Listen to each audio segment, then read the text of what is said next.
یوسف علیہ السلام والسلام وہ جیل وہ بندہ کیا ہو گیا؟ بھول گیا. بادشاہ کو آیا خواب, اس نے بلایا پبلک کو, اپنے درباریوں کو بلایا کہ بھائی مجھے یہ آیا ہے 7 موٹی گائیں 7, وہ ان کی کھوپڑی, انہوں نے کہا پتہ نہیں کیا ہو رہا ہے بھائی, موٹی گائیں پتلی گائیں.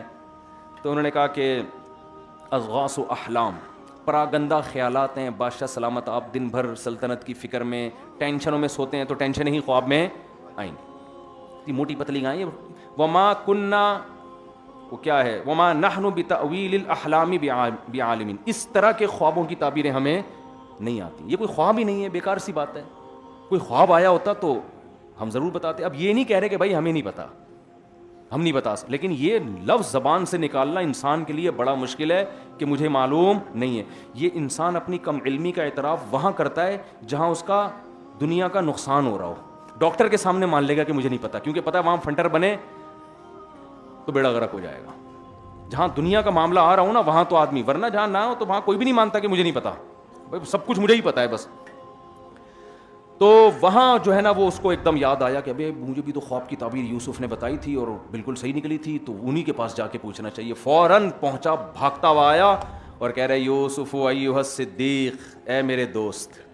اب دیکھو اپنا مفاد ہے تو اب القابات لگا لگا کے یوسف علیہ السلام سے تعبیریں پوچھی جا رہی ہیں. یہاں سے یوسف علیہ السلام کی رہائی کا سلسلہ شروع ہو.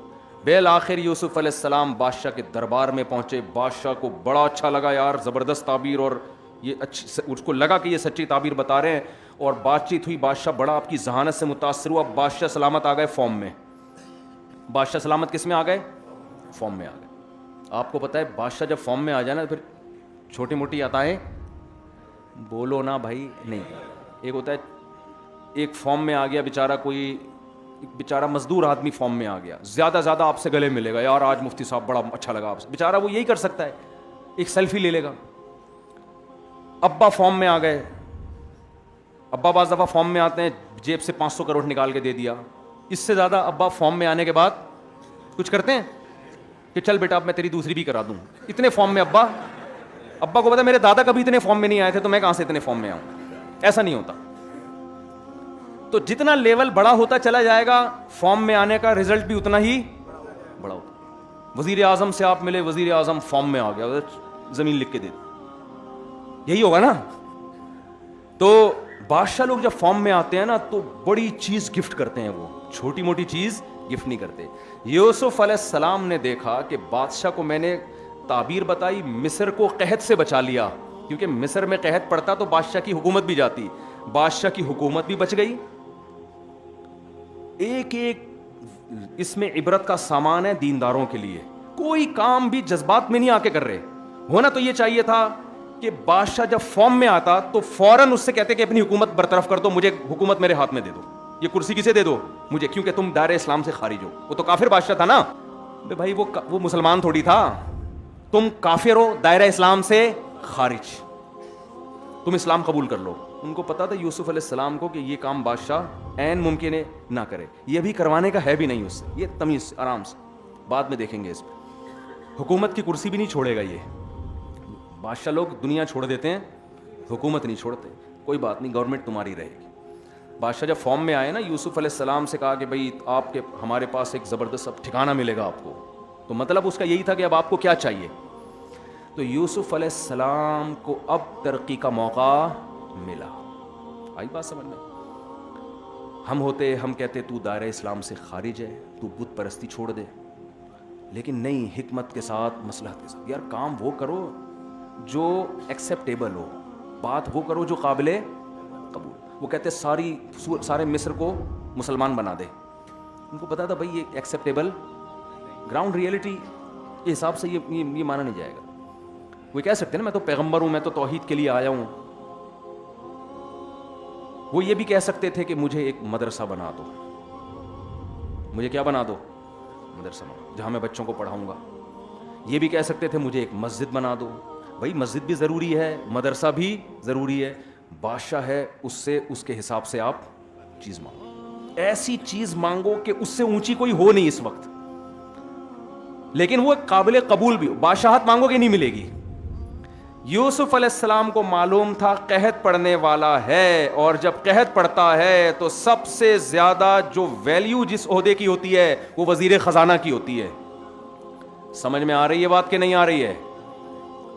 کیونکہ لوگ پھر بادشاہ کو بھی نہیں دیکھتے. جب ملک میں مہنگائی بڑھتی ہے تو گالیاں کس کو پڑتی ہیں؟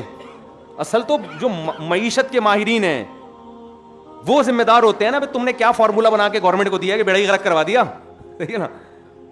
تو قحط میں ملک کو چلانا جو صحیح چلا کے دکھا دے گا اگلے الیکشن میں وہی آئے گا. یوسف علیہ السلام کو پتا تھا کہ بادشاہ کو بادشاہت پہ رہنے دیا جائے، مجھے وزیر خزانہ اگر بنا دیا جائے، مدرسے بھی بنیں گے، مسجدیں بھی بنیں گی، اور بادشاہت بھی میرے ہاتھ میں آئے گی، پھر جو کرنا ہوگا تسلی سے بیٹھ کے کریں گے. یہاں یوسف علیہ السلام یہ بھی نہیں کہہ رہے کہ مجھے عہدہ نہیں چاہیے، مجھے ایک چھوٹی سی خانقاہ بنا دو، چھپڑ میں بیٹھ کے اللہ اللہ کیا کروں گا، کونے میں اللہ اللہ کیا کروں گا، ایک خانقاہ کھولوں گا. نا نا نا نا نا. ابھی کامیابی کا موقع ملا ہے تو کامیابی کی جو انتہا جس کو سمجھ رہے تھے وہ موقع اپنے ہاتھ سے جانے نہیں دیا. فوراً کہا اجعلنی علی خزائن الارض، زمین کے جو خزانے ہیں ان کا نگران مجھے بنا دیں، وہ سارے میرے ہینڈ اوور کر دیں. انی حفیظ علیم، اور یہ ایبلٹی جو قابلیت ہے وہ بھی بتائی کہ میں محافظ بھی ہوں، اس میں خیانت نہیں. وزیر خزانہ میں دو قابلیت کا ہونا ضروری ہے، ایک وہ خود خزانے کھانا نہ شروع کر دے. اکثر ہمارے ملک میں ایسا ہوتا ہے کہ خزانے کی سب سے زیادہ حفاظت وزیر خزانہ سے کرنی پڑتی ہے. کیا خیال ہے؟ نہیں آئی بات؟ بہت گہری بات کہہ گیا ہے بھائی. سب سے زیادہ حفاظت کس سے کرنی پڑتی ہے؟ وزیر خزانہ سے. کہ بھائی عوام سے خطرہ نہیں ہے، خطرہ کس سے ہے؟ ہمارے وزیر خزانہ کی بات نہیں کر رہا ان کے علاوہ کی بات کر رہا ہوں. جو وزیر میں نے اتنی شہرت ہو گئی نا، ہر جگہ بیان. میں نے ڈی سی کی ڈپٹی کمشنر کے بارے میں نے کہہ دیا یار ایسے ہو، تو ڈپٹی کمشنر کے گھر میں وہ کلپ چلنے لگا. اس کو لوگ کہہ رہے ہیں مجھے اب تمہارے بارے میں کہہ رہے ہیں. اس کا فون آیا، میں نے کہا بھائی میں نے آپ کے بارے میں نہیں کہا. پھر میں نے وہ بیان ہٹوایا. میں نے تو نہیں کہا تھا کہ وہ ڈپٹی کمشنر، تو ظاہر ہے ڈپٹی کمشنر تو ڈپٹی کمشنر ہی ہوتا ہے نا، دو تو نہیں ہوتے ایک علاقے میں. تو وزیر خزانہ جو ہمارے ہیں ان کے علاوہ کی بات کر رہا ہوں میں، کہ سب سے زیادہ خزانے کی حفاظت کس سے کرنی پڑتی ہے؟ وزیر خزانہ سے. تو یوسف علیہ السلام نے کہا میں خزانوں کا محافظ ہوں، اس میں خیانت نہیں کروں گا. علیم، یہ علم بھی جانتا ہوں. ایسا نہیں ہے کہ میں نیک ہونے کی بیس پہ آپ سے وزارت مانگ رہا ہوں.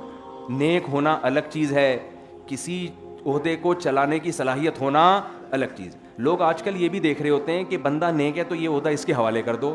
او بھائی وہ اس کے قابل بھی ہے یا نہیں ہے؟ یہ بھی ہمارے دینداروں میں ایک فالٹ پیدا ہو گیا ہے.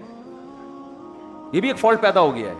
حضرات فقہا نے لکھا ہے کہ جنگوں میں جو کمانڈر جنگ لڑنے کی صلاحیت رکھتا ہے، دشمن کی چالیں جانتا ہے لیکن نیک نہیں ہے، اور ایک وہ شخص ہے جو نیک ہے مگر جنگوں کی صلاحیت نہیں ہے، تو جب کمانڈر بنایا جائے گا تو اس فاسق فاجر کو بنایا جائے گا، اس نیک کو نہیں بنایا جائے گا. میں سمجھا پا رہا ہوں؟ ہاں یہ ضرور ہے کہ اس کو بھی نیک ہونا چاہیے، کوئی اچھا نہیں ہے کہ برا ہونا کوئی اچھا کام نہیں ہے، لیکن سب سے پہلے جس کام کی آپ میں صلاحیت ہی نہیں ہے، آپ کو اس کام کو نیکی کی بیس پہ آپ کے حوالے نہیں کیا جائے گا وہ.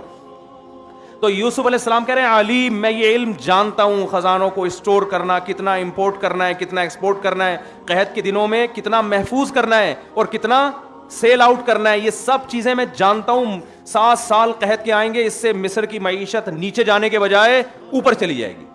جیسے کورونا جب پھیلا نا، تجارتیں تباہ ہوئیں، تو جو ایک پلاننگ کے تحت چلے ہیں انہوں نے اس کورونا میں زیادہ پیسہ کما لیا ہے، زیادہ پیسہ کما لیا جو پلاننگ کے تحت چلے ہیں.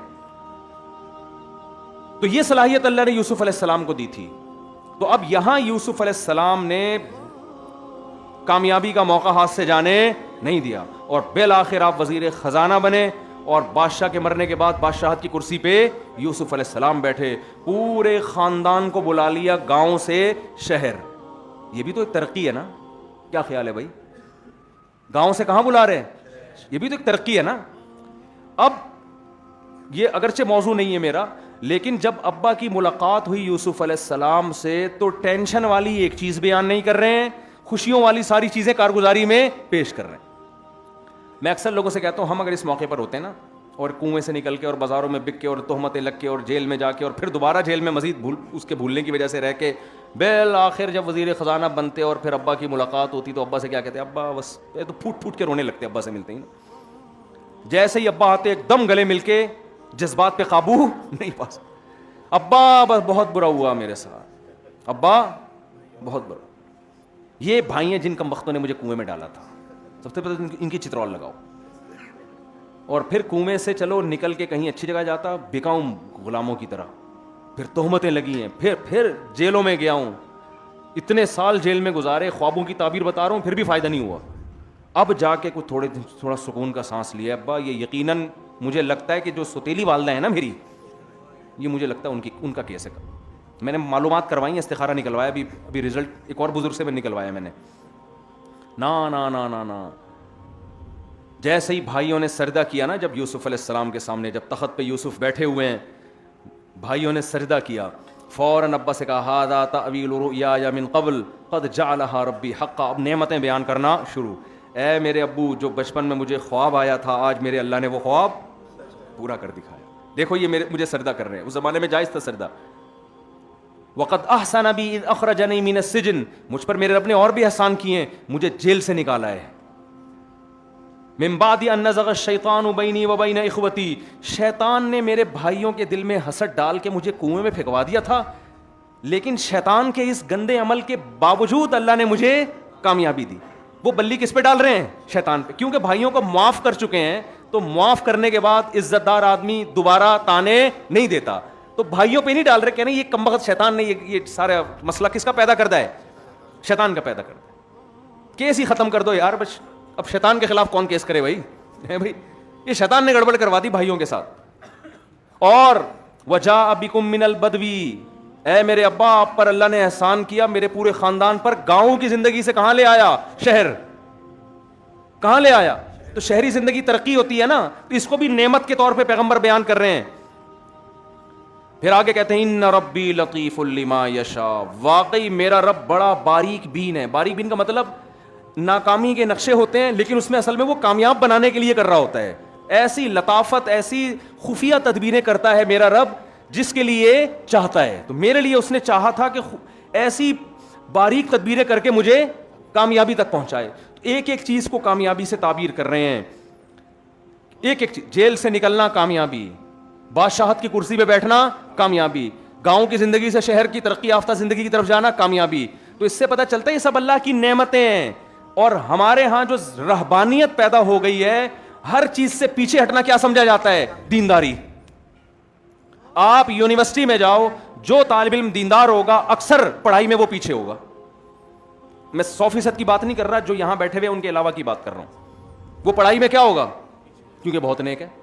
ہمارے ہاں طلبہ میں، دینی مدرسوں میں جو صوفی قسم کے طلبہ تھے نا، سب کی بات نہیں، ان میں بہت سے پڑھائی میں کیا تھے؟ پیچھے. وہ صوفی ہیں، وہ کس میں؟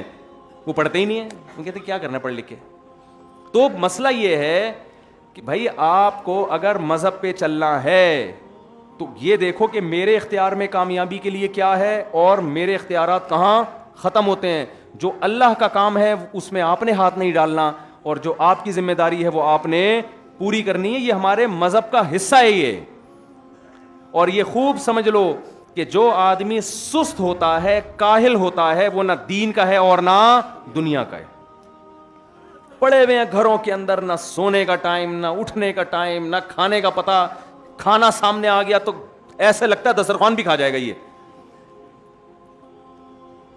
یہ سب چیزیں ہمیں اپنے اندر تبدیلی پیدا کرنے کی ضرورت. یہ گورے کر رہے ہیں ان چیزوں پر عمل.